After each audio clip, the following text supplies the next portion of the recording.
بسم الله الرحمن الرحيم.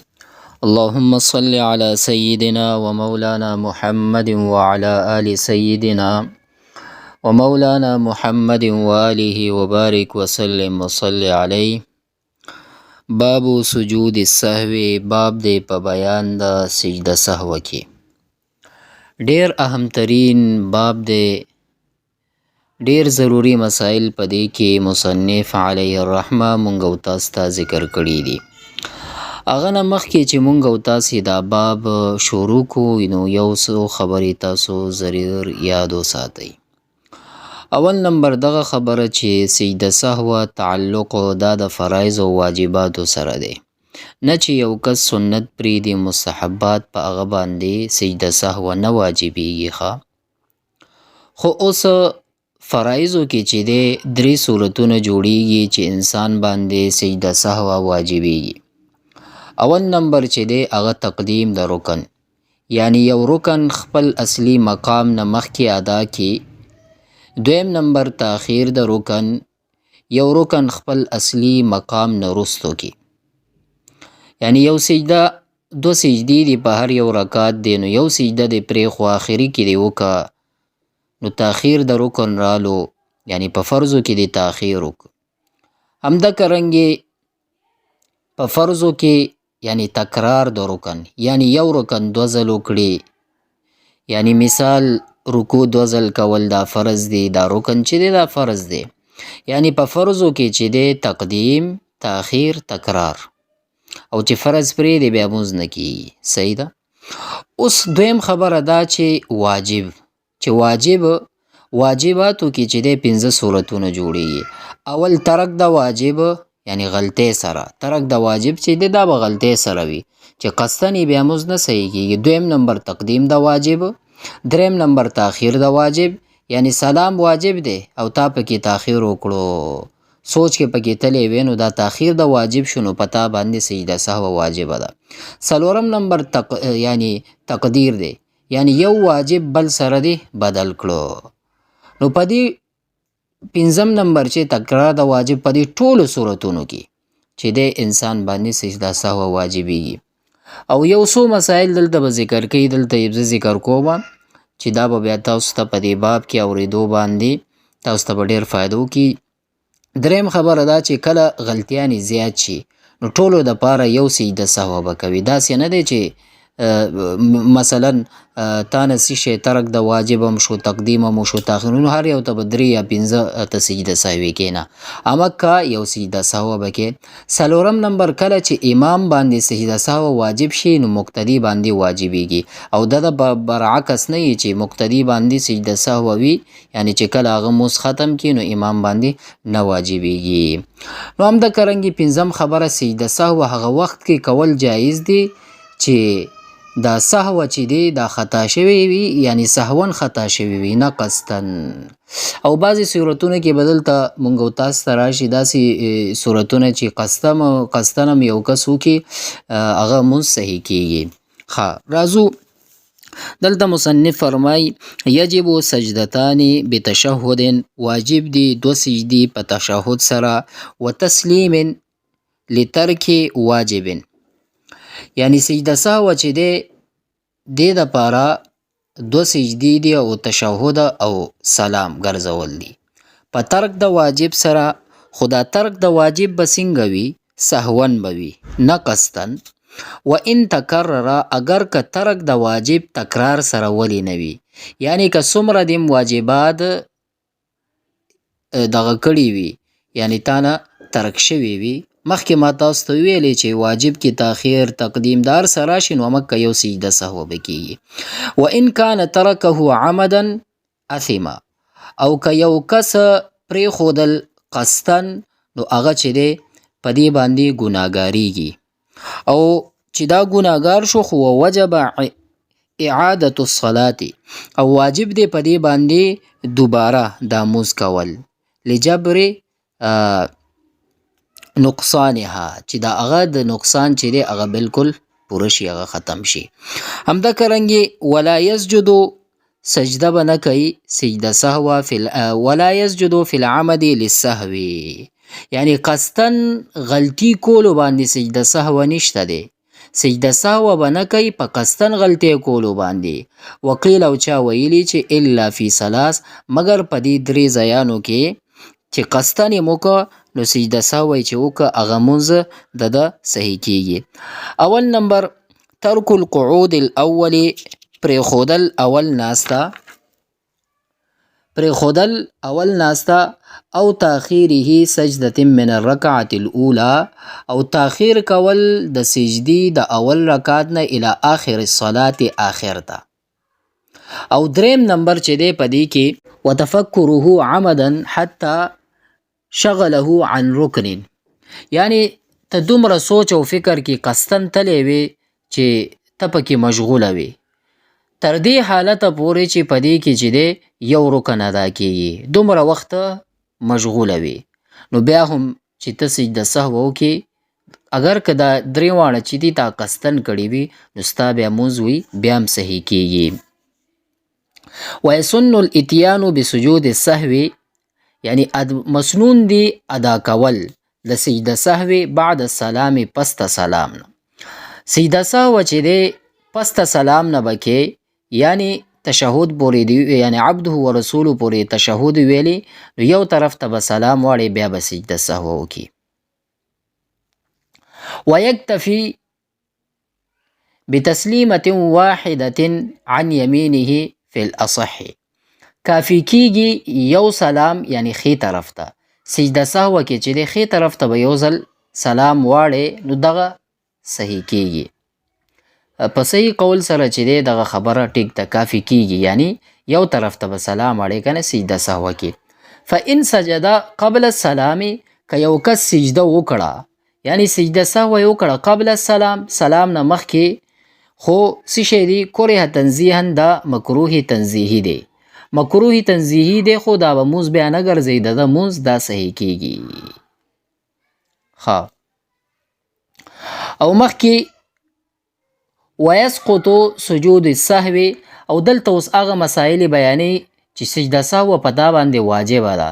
ته به سجده سهو کې دا سجده سهو په انسان باندې داسې وخت هم وي چې دا ترېنه ساقطېږي، دا به سجده سهو نه کوي. نو کله ویسقط سجود السهو او ساقطېږي سجده سهو بطلوع الشمس، کله چې نور وختو، نور چې راوختو تا سجده سهو کوله یو طرف ته د سلام واړول نور راختلی و. بعد السلام سلام نه بعد فی الفجر په سحر کې، سحر کې داسې کارو نو بس بیا سجده سهو مه کوه ستا مونځ صحیح کیږي. دا ساقط شو سجده سهو. همدغه رنګې و احمرارها فی العصر، او په مازیګر کې سجده سهو کوله او یو طرف ته د سلام واړولو، ګورې چې دا څه شی دی دا سوروالی طرف ته دا نور مایل شوی دی، نه زیړوالی طرف ته، یعنی هغه مکروه ټیم چې نو تانې سجده سهو دا ساقطه شوه. همدغه رنګې و بوجود ما یمنع البناء بعد السلام، یعنی موجودیدل د هغه شی چې منع کوي بنا لره پس د سلام نه، یعنی یو طرف ته د سلام واړولو او هلته ستا اودس مات شو، اگر که دا اودس تا قصدن مات کړي وي او یا خبرې دې وکړل، اوس دلته په دې وخت کې چې سجده سهو ساقطه شوه، نو په دې درې وختونو کې یعنی سجود السهو بطلوع الشمس بعد السلام في الفجر واحمرارها في العصر وبوجود ما يمنع البناء بعد السلام، نو دغه درې چې دی په دې کې انسان نه چې دی هغه سجده سهو چې دی هغه ساقطیږي. مخکې فرمایي چې ویلزم المأموم بسهو امامه، لازمیږي سجده سهو په مقتدی باندې بسهو امامه په سهو د امام سره، یعنی امام سهو شو نو مقتدی بم سجده سهو ور سره کوي، لا بسهوه نه په سهو کیدلو د مقتدی باندې، یعنی چې مقتدی سهو شو نو امام به نه کوي هلته. ويسجد المسبوق مع امامه، او مسبوق به امام سره سجده سهو کوي. مسبوق هغه کس ته ویلی کیږي چې هغه نه رکعت تلی وي، رکعت یې نه تلی و نو امام سجده سهو کوله نو دا به م ورسره سجده سهو کوي. ثم یقوم، او بیا به ودرېږي د سجده سهوې نه بعد د کم چې مسبوق دی بقضاء ما سبق به نو هغه رکعتونه به قضا کی هغه چې کم مخکې دینه امام کړي دي. نو دلته نه دا مسله بیانوي چې ویلزم المأموم بسهو امامه لا بسهوه ویسجد المسبوق مع امامه. ګوره وی لازم دی مقتدی باندې چې کله امام سهو شو نو مقتدی بم سجده سهو کوي، او نه داسې چې مقتدی سهو کیږي امام به نه کوي داسې، یعنی دا خو د هغه دا به سجده سهو نه کوي.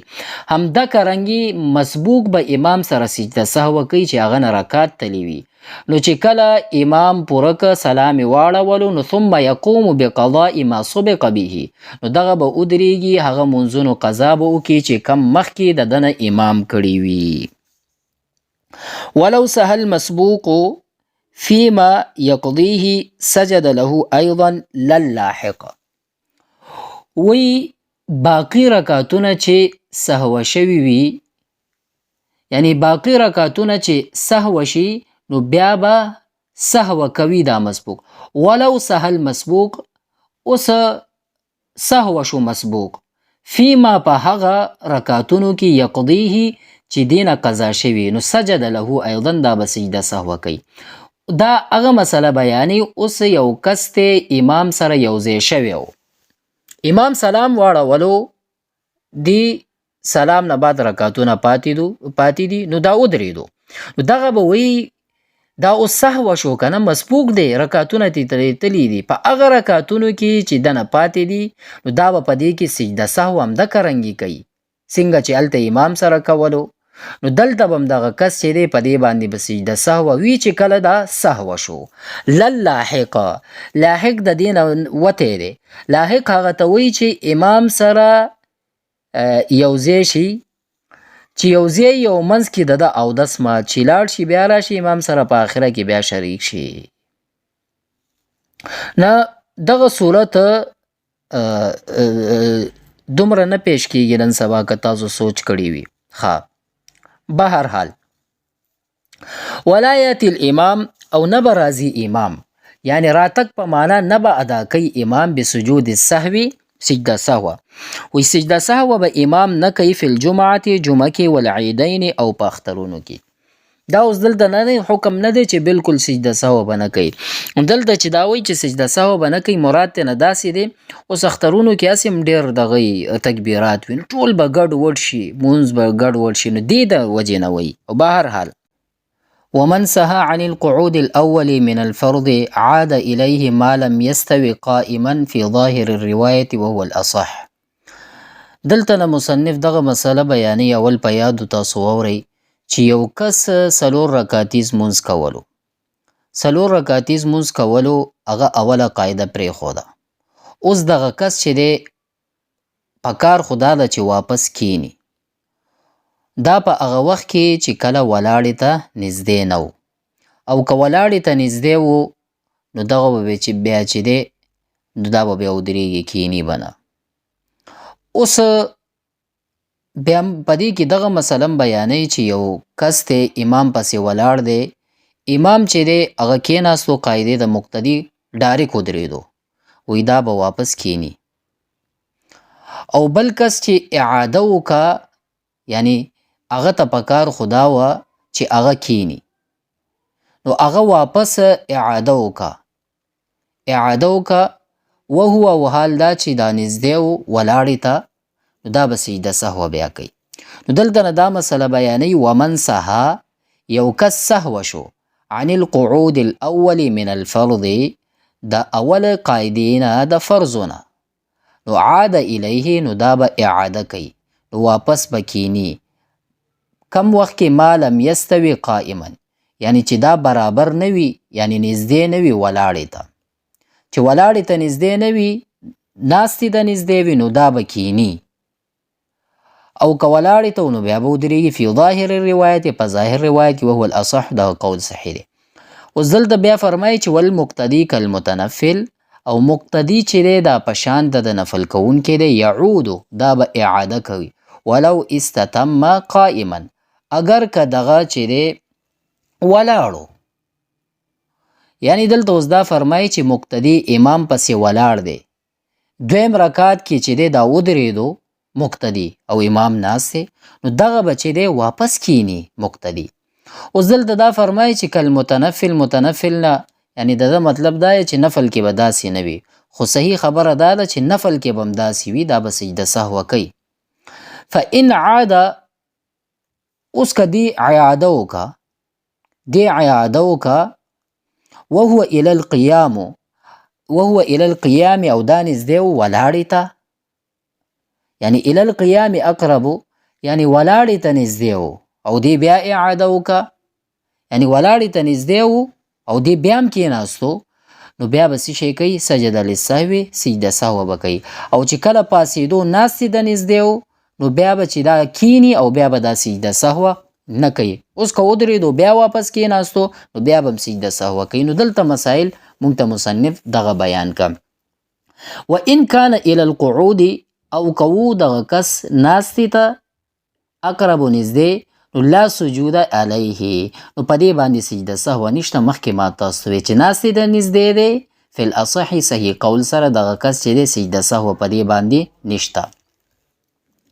وان عاد بعد ما استتم قائما، دلته نو اوس دا مسله بیانې، دغه مسله چې دا تاسو په یادو باندې واورئ، نو انشاءالله تاسو په دې باندې بیا ښه پوهیږئ. نو دلته وایي اوس یو کس مکمل ولاړو او هغه کېناستو، هغه مونځ فاسدیږي او که نه، نو مسله خو دا وه چې آخره کې به سجده سهوه کوي، او خو ټیکو دا مسله وه. آیا مونځ به په دې باندې فاسدیږي که نه؟ نو په دې کې اوس دلته وایي چې اختلاف کړی دی علماو. څه علما فرمایي چې مکمل قایم کېدو نه بعد چې مکمل ودرېدو، بیا واپس قاعدې طرف ته راتلو باندې مونځ فاسدیږي. خو راجح قول او صحیح روایت دا دی چې مونځ نه فاسدیږي. نو دلته نه مصنف دغه فرمایي وان عاد ما استتم قائما، اوس یو کس هغه عیاده وکړه پس ته دې نه چې هغه څه شی دی؟ قایم شوی دی، هغه ولاړ دی. نو اختلف الصحیح، تصحیح، نو اختلاف کړی دی په دې تصحیح کې چې فی فساد صلاته، چې د ده مونځ فاسدیږي او که نه، په دې کې اختلاف دی. ما تاسو ته وویلې چې د ده مونځ صحیح کېږي، راجح قول همدا دی.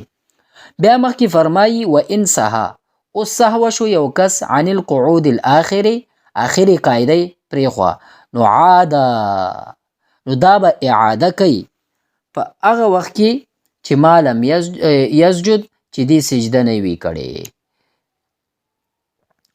نو اوس یو کس ته هغه 4 رکعتیز فرضو ته ولاړ دی، 4 رکعت فرض کولو هغه چې دی بالکل قاعده ته نه هیر شو، ډایرک ودرېدو. چې ډایرک ودرېدو، نو اوس که دې سجده نه وي کړې، دا به واپس کینی او بیا به څه شی وکړي؟ وسجده، سجده سهوه به وکړي لتاخیره فرض القعود، یعنی چې تاخیر یې وکړو دا فرض چې دی په دې ناسته کې. اوس مخکې فرمایي فإن سجده، اوس که دې 4 رکعتیز نه ډایرک پاسېدلی و او 5م رکعت کې بیا 5م رکعت یې ورسره ایډ کړی و، سجده یې کړې وه، نو صار فرضه نفلا، د ده دا فرض چې دی دغه نفل وګرځېدل. څه شی ګرځېږي؟ نفل به وګرځېږي، یعنی 5م رکعت یې ورسره ایډ کړی دی، نو دا به څه وکړي؟ وضم سادسا ان شاء، نو دا شپږم چې دی دا به م ورسره ایډ کړي، نو دا چې 6 رکعته شي، دغه به دا ټول نفل وګرځېږي. ولو فی العصر، اگر که دا مازدیګر کې ولې نه وي، چې مازدیګر کې هم دغسې حالت رالو، نو دغه به دغه حالت به کوي، یعنی 2 به ورسره نور ایډ کوي چې دغه ټول نفل شي. ورابعة فی الفجر، او 4 به په فجر کې، یعنی سحر کې هم که داسې راله 2 رکعت، یعنی 2م رکعت کې خو ناسته و، ډایرک پاسېدو 3م ته او بیا سجده وکړه 3 رکعت، نو 4م به م ورسره ایډ کړي، نو چې 4 یې ورسره ایډ کړي، دغه ټول به نوافل وګرځېږي. او مخکې فرمایي چې ولا کراهة فی الضم فیهما علی الصحیح، او کراهت نشته په دې دواړو زم کولو کې، یعنی په دې کې یو کس که اوس وایي چې سهار مونځ نه بعد خو نفلونه نشته او مازدیګر نه بعد هم نشته، نو دا خو ستاسو فرض شو نه، چې دا فرض شوی وی نو بیا به مونږ ویلې نو دا خو ستاسو دا ټول نفل شو، نو فرض خو ستاسو پاتې دی. نو همدغه قول چې دی علی صحیح په قول صحیح سره همدغه قول چې دی دا صحیح دی، نو مکروه کیږي نه. ولا يسجد للسهو فی الاصح، او سجده سهو په دې باندې نشته، په صحیح قول سره سجده سهو هم نشته دی. وإن قعد الأخير ثم قام عاد وسلم من غير إعادة التشهد فإن سجد لم يبطل فرضه وضم إليها أخرى لتصير الزائدتان له نافلة. دلته نو مصنف فرمایي چې اوس کېناستو وإن قعد الأخير، یعنی آخري قاعده کې خو کېناستو ثم قام او بیا ودرېدو، نو عاد دا به واپس اعاده کوي، وسلم سلام به واړی، من غیر اعاده التشهد بغیر د اعاده د تشهد نه. اوس دا خدا شو چې دی سجده نه وکړي کنه، فإن سجده او که سجده یې کړې وه نو لم یبطل فرضه، دا فرض چې دی دا نه باطلیږي، نو دا به څه شی وکړي بیا وضم الیها اخرى، د سره به یو نور رکعتونه به یو ځای کي، لتصیر الزائدتان چې وګرځېږي دا له نافله، یعنی چې کم دا 4 رکعتیز مونځ کولو یا 2 رکعتیز، دې نه علاوه دا 2 رکعته چې دي د نفل به وګرځېږي، نو بیا به څه شی وکړي وسجده للسهو، سجده سهو به وکړي. نو هلته مسله خو دا وه مخکې چې هغه 4م رکعت کې یا 2م رکعت کې بالکل کېنناستو، چې کېنناستو نو بیا به 2 رکعته ورسره نور کړي، نو دغه ټول به نفل وګرځېږي. دلته چې دی 4م رکعت کې 2م رکعت کې دغه کس چې دی ناست دی، چې دغه کس ناست دی بیا پاسېدلی دی، نو 2 رکعته به دغه نور ورسره یو ځای کړي، نو دغه 2 رکعته 4 رکعتو سره او 2 رکعته د 2 رکعتو سره چې دا یو 4 جوړېږي یو 6، نو 6 نه 2 نفل شو او 4 نه 2 نفل شو. دلته دا وایي. اوس مخکې مصنف فرمایي ولو سجده، اگر که یو کس سجده وکړه، ولو سجد للسهو في شفع التطوع لم يبني شفعا آخر عليه استحبابا. اوس که دلته اوس دا مسله بیانې، اول مسله وګورئ، یو کس 2 رکعتونه مونځ کولو او بیا یې سجده سهو وکړه، په دې باندې سجده سهو وه، نو بیا سجده سهو نه بعد دا 2 رکعتونه د سره نور کولی شي او کنه آخره کې د سره، یعنی سجده سهو خو یو که په 2 رکعتونو کې 2 رکعت مونځ کولو، اوس دا غواړي چې دا 2 رکعتونه ورسره نور هم ایډ کړي، نو دا د مونځ کیږي او کنه. دلته دا وایي نو وی ولو سجد للسهو، اگر که د سجده سهو وکړه فی شفع التطوع، یعنی 2 رکعت نفل کی، نو دا بیا څه کوي 2 رکعت نفل کی، لم یبني شفعا آخره، نو دا به 2 رکعت دی نور ورسره نه کوي استحبابا، نه که ښه طریقه خدا ده. اوس که دی فإن بنا او که دی ورسره ایډ کړل، یعنی سجده سهو یې وکړه په 2 رکعتونو په آخره کې او 2 رکعتونه ورسره نور کوي، نو بیا به څه شی کوي، نو دا به بیا فإن بنا اعاده، او که دی وکړل نو اعاده سجود السهو فی المختار، نو دا به سجده سهو بیا کوي په قول مختار سره، ځکه چې سجده سهو په منځ کې خو نه کیږي، په آخره کې کیږي، نو دې د وجې نه درته پکار دی چې آخره کې بیا څه شی وکړي سجده سهو وکړي. ها اوس دلته ولو سلم من علیه سهو فاقتدى به غیره صح ان سجد للسهو والا فلا. اوس دلته دا مسله بیانوي، یو امام دی هغه باندې سجده سهو وه، اوس امام سلام وګرځولو او سلام نه بعد یو کس اقتدا وکړه د دې امام، نو اوس به ګورو چې امام سلام نه بعد بیا سجده سهو وکړه او سجدې ته لاړو، تشهد یې ویلو او بیا سلام وکړو، اوس د ده اقتدا صحیح کیږي ښه، ولې چې دی خو ورپسې تشهد یې مو ویلو او سلام یې مو ګرځولو، د ده اقتدا صحیح کیږي. و الا او کدا سینو نو فلا بیا نه ټیکیږي، نو فلا یصح، نو دغه بیا نه صحیح کیږي چې سجده نه وکړي.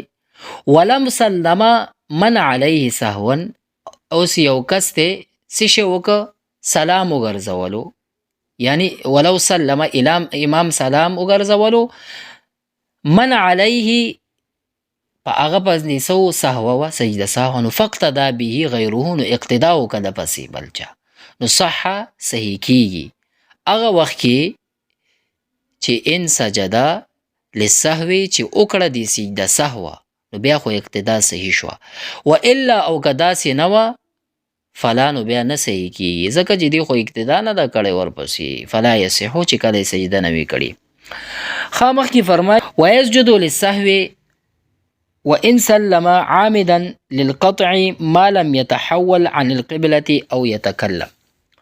ويسجد أو سجد سهو یعنی کولی شي وإن سلم اگر که یو کس سلام واړولو عامدا په قصد سره، یعنی قصدن سلام واړولو چې للقطع یعنی د اراده دا وه چې زه مونځ قطع کم، خو مونځ یې قطع کو ما لم يتحول عن القبلة او يتكلم، تر دې چې د مخ نه یې اړولې د قبلې نه او خبرې نه یې کړي. یعنی سجده سهو دې وکړي په هغه وخت هم کولی شي چې اراده وي په قصدن د مونځ د وتلو نه، یعنی سلام نه بعد هم دغه کس چې دی سجده سهو پې وای، نو سجده سهو کولی شي. تر هغه وخته پورې دغه کس کولی شي چې خبرې نه یې کړي او قبلې نه مخ نه یې اړولې، نو دلته نه دا وایي ويسجد للسهو وإن سلم، سجده سهو دی وکي، وإن سلم که سلام ماړولی وي عامدا په قصد سره، نو للقطع د قطع کولو ده د مانځه نه، نو ما لم يتحول چې نه وي اړولي عن القبلة د قبلې نه مخ، سینه یې نه وي ګرځولې د قبلې نه، او یتکلم، نو بیا دغه کس چې دی سجده سهو اخره کې هم کولی شي. ولو توهم مصل رباعیه او ثلاثیه انه اتمها فسلم.